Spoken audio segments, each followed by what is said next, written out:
मुख्यमंत्री योगी आदित्यनाथ की अध्यक्षता में हुई कैबिनेट की बैठक में उच्च शिक्षा विभाग के कई अहम प्रस्तावों को मंजूरी मिली है। उच्च शिक्षा मंत्री योगेंद्र उपाध्याय ने बताया कि रानी लक्ष्मीबाई स्कूटी योजना के तहत करीब 50,000 मेधावी छात्राओं को स्कूटी दी जाएगी। वहीं भारतीय ज्ञान परंपरा को बढ़ावा देने के लिए यूनिवर्सिटीज और महाविद्यालयों में शोध पीठों की स्थापना भी कराई जाएगी। इन्हीं सब मुद्दों को लेकर हमारे संवाददाता ने योगेंद्र उपाध्याय मंत्री से खास बातचीत की है, सुनाएंगे। उत्तर प्रदेश सरकार में उच्च शिक्षा मंत्री योगेंद्र उपाध्याय जी हैं हमारे साथ बातचीत करने के लिए। मंत्री जी, जिस तरह से आज कैबिनेट बैठक हुआ और उसमें बहुत सारे प्रस्ताव हुए, लेकिन एक बहुत ही अहम प्रस्ताव जो कि लंबे समय से इंतजार था लोगों को और स्टूडेंटों को, वो छात्रों के लिए, मेधावी छात्रों के लिए जो है प्रस्ताव आया है। किस तरह के ये प्रस्ताव है, कौन से वो छात्र हैं जिनको ये साइकिल वाला जो है वो सब चीजें मिलना है? देखिए, हमारे संकल्प पत्र 20 से 22 के संकल्प पत्र में था कि हम छात्राओं के अंदर जो ड्रॉप रेट है उस शिक्षा में उसको कम करने के लिए, आवागमन की सुविधा उपलब्ध कराने के लिए हम स्कूटी प्रदान करेंगे। तो मेधावी छात्राओं को स्कूटी मिले, जिससे कि उनको तो सुविधा मिलेगी, अन्य छात्राएं प्रोत्साहित होकर इस काम में जुटेंगी। तो आज वो संकल्प पत्र का एक प्रस्ताव लाया गया।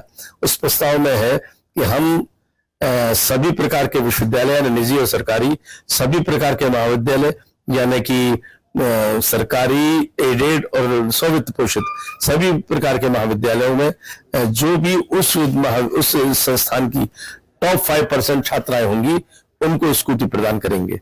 और उनको स्कूटी प्रदान करने के साथ साथ एक पैकेज भी देंगे, जिसमें स्कूटी का रजिस्ट्रेशन शुल्क सरकार वहन करेगी, स्कूटी का बीमा का शुल्क और एसेसरी का खर्चा वह भी सरकार वहन करेगी।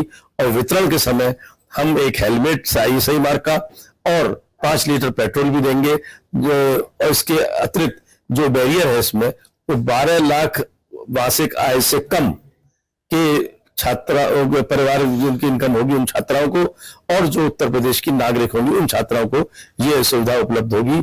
इसमें माननीय मुख्यमंत्री जी ने एक बात और जोड़ी है कि दिव्यांग छात्रा को और जो निराश्रित परिवार की छात्राएं उनको, तथा जो शहीद लोग हैं उनकी बच्चियों को भी ये स्कूटी की व्यवस्था उपलब्ध की जाएगी। वहां मेरिट नहीं, उनकी उसको देखते हुए हम लोग उनको देने जा रहे हैं। इससे ड्रॉप रेट भी कम होगी, महिला सशक्तिकरण होगा और उच्च शिक्षा की ओर आकर्षण बढ़ेगा। लखनऊ से कैमरा पर्सन हर्ष के साथ राजन सिंह, जन टीवी के लिए। उत्तर प्रदेश सरकार में उच्च शिक्षा मंत्री योगेंद्र उपाध्याय जी